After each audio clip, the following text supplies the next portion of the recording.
بسم الله الرحمن الرحيم. السلام عليكم ورحمة الله وبركاته. صلى الله على محمد صلى الله عليه وسلم. من قناة نور الزراعة نحييكم. معكم مهندس محمد علي، استشاري أمراض النبات وبرامج التسميد جامعة عين شمس. النهاردة هنكلمكم عن المادة الخضراء في النبات اللي هي الكلوروفيل، وكيف يصنع في النبات، وأهمية مادة الكلوروفيل إيه. طيب، مادة الكلوروفيل هي مصنع الغذاء وإنتاج الطاقة وعملية البناء الضوئي. نقصها يسبب اصفرار في الأوراق، ضعف عملية البناء الضوئي، ضعف في الإنتاج، وضعف في الإنتاج العام، وضعف في النمو الخضري. طبعا المادة الخضراء دي في النبات بتتكون من اللي هو جزيء الكلوروفيل، بيتكون من ذرة مغنيسيوم بترتبط بأربع جزيئات من النيتروجين والحديد. طبعا عنصر المغنيسيوم ده عنصر هام للنبات. نقصه بيسبب اصفرار حول العروق.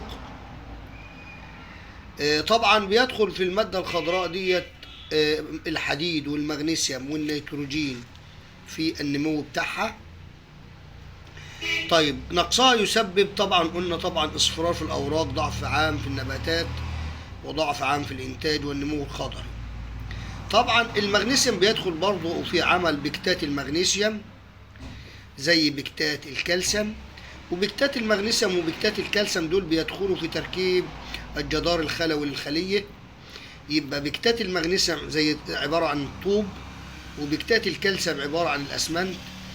يبقى بكتات المغنيسيوم وبكتات الكالسيوم هم الطوب والأسمنت بتوع الخلية. طبعا وظيفتهم، وظيفة الكلوروفيل أو المواد دي بتنشط إنزيمات التحول الغذائي وتحويلها إلى بروتينات. يساعد في تحويل الكربوهيدرات إلى بروتينات. ينشط الإنزيمات التي تساعد في إنتاج الطاقة اللي هي ال ATP. صور المغنيسيوم عبارة عن سلفات مغنيسيوم أو كبريتات مغنيسيوم.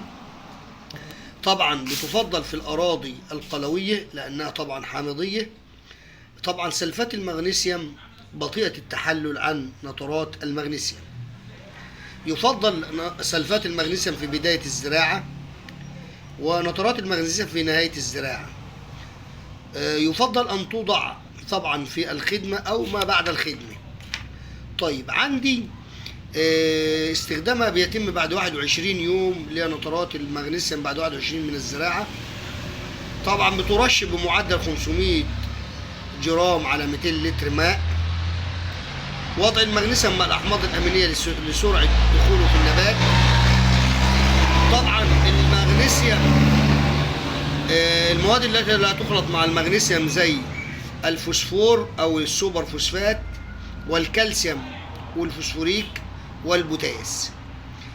نقص المغنيسيوم عبارة عن اصفرار وطول العروق الخضراء، طول خطوط صفراء حول العروق الخضراء في الأوراق العلوية أو الأوراق الجديدة. نترات المغنيسيوم ونترات المغنيسيوم وسلفات المغنيسيوم. سلفات المغنيسيوم في العمر في بداية الزرع، أما نترات المغنيسيوم في نهاية الزرع لأن سريعة الامتصاص. سلفات المغنيسيوم بطيئة الامتصاص. والسلام عليكم ورحمة الله وبركاته.